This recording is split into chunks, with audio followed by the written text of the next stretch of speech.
Therefore, there is no basis whatsoever for the claim.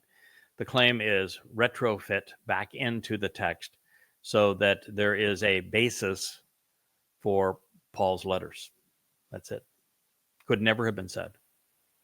I mean, literally, impossible for those words to have come out of Shimon's renamed Peter's mouth. And should you be so naive to think it is possible, then you would have to wonder why your counterfeit God, your Iesu Christou, was so derelict in his duty and never mentioned who he was in the first 3.5 years, why he would have disciples, why he would have followers, if he never once mentioned who he was. It is,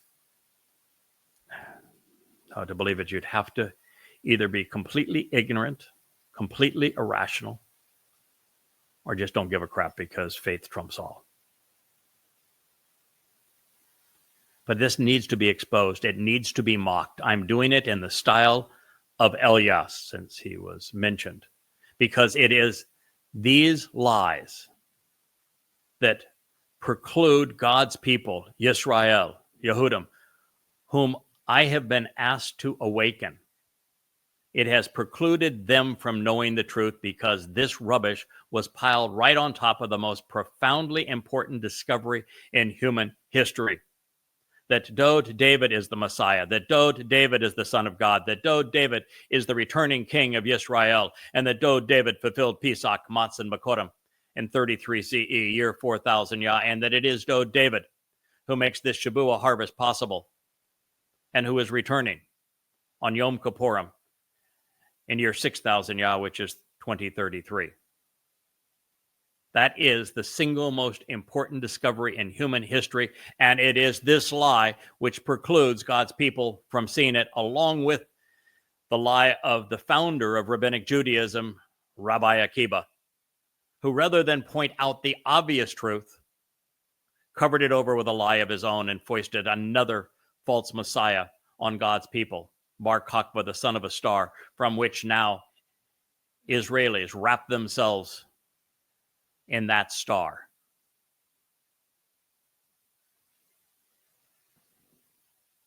Something to think about, ladies and gentlemen. How you've been played for fools, and how there is very little time left for you to know and accept the truth. Peter answered, "You are the Christ." He didn't say, "Hey, good job. Attaway, you're right. That's who I am. What was your first clue, Sherlock?" No, he didn't say that, did he? You know what he said? But Jesus, nobody by that name lived in the first century. In fact, no one by that name lived until the 17th century. Warned, strictly charging them that they should tell no one of him.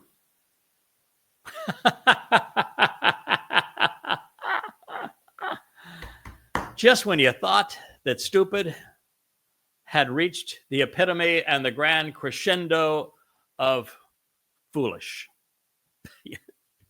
Eusebius trips on his tongue again. Strictly warned them, charging them they should tell no one about him. What in the hell is the Christian New Testament then? What in the hell is the Christian religion? What are the purpose of evangelists? Why does the church exist? First of all, the conversation never took place. But if we are stupid enough to believe that it did, why would you speak of a Jesus Christ? Would you call yourself a Christian? Would you go to church if the alleged character said, "Don't tell anyone"? My strict warning. Don't tell anybody. Mark 8:27 through 30th. And underneath that lie, the truth is hidden.